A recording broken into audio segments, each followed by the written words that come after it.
All right, we're here in the Boulder bookstore shipping and receiving room in the basement, and we're here with Stephen Graham Jones because he is going to be signing all his books that you'll be able to get from our website, wherever you may live.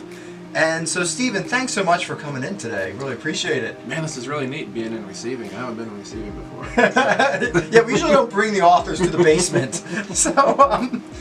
So we've got a vast array of your books set out here, and really kind of get to see your oeuvre, or where, is that how you say it? So tell us about some of the books that people might not be so familiar with. Like, I imagine Zombie Bake Off has a lot of people might not have seen. So tell me about some of these books. Zombie Bake Off is soccer moms versus wrestler zombies, pro wrestler zombies. And let's see, Zombie Sharks with Metal Teeth is a lot of weird, like there's a story in here about going to meet the in-laws, and the in-laws turn out to be Muppets, you know? Growing up then in Texas, this is me on the cover, me and my little brother. And people always think this is a memoir, and really on every page of this book, there's my life, but I don't consider it a memoir because there's a couple of lies in here. I think one or two lies makes it. But do you think that is the book that's closest to your life story? If somebody were watching this and said, I kind of want to know what this guy's background is, would this be the closest, do you think? Or is there something else that you would mention? Yeah, this one would probably be the closest to my life, although this one feels the most autobiographical, actually. How come? Fast Red Road, because this was my very first novel I wrote, and I didn't know how to write a novel.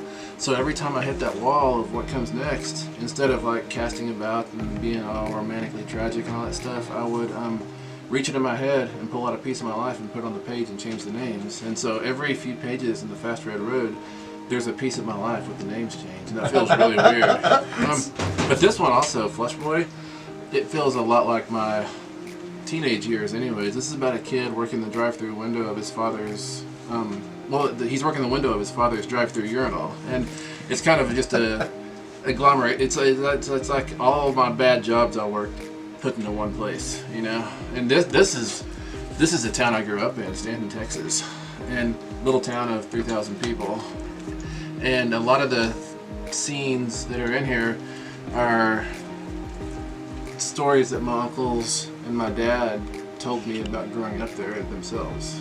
Yeah, so, it's interesting because these books, you're really giving us how you kind of directly are pulling from your life. But even in your more recent books, like Mongrels and The Only Good Indians, I imagine there's got to be some pieces of your life in there, even though they don't seem so direct. So tell us about where you are now with writing. There definitely is. Mongrels is about a group of werewolves.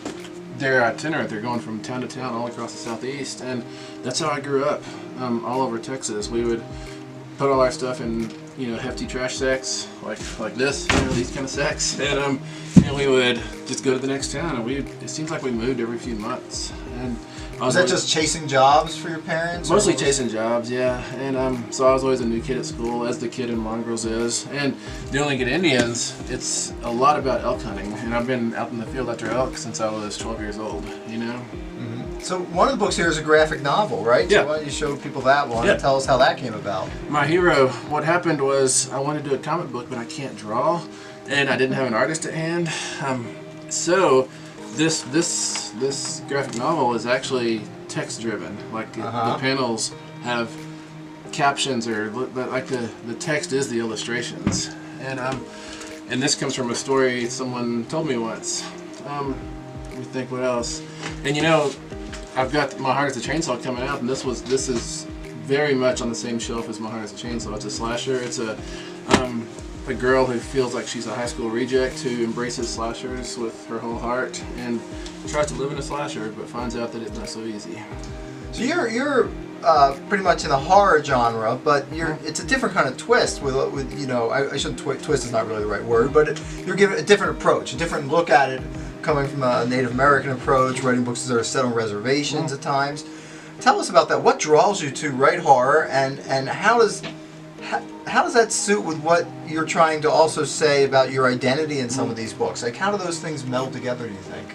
Horror, what I like about horror is that it can provoke a visceral response from the reader. It can make the reader change how they turn their lights off at night. It can actually make them get physically ill. I love that immediate response that horror can elicit from people. But with everything I write, whether it is like Muppet In-Laws or or fast Trans Ams, you know, or giant caterpillars like in Sterling City. I am always pushing and prodding at, I think identity.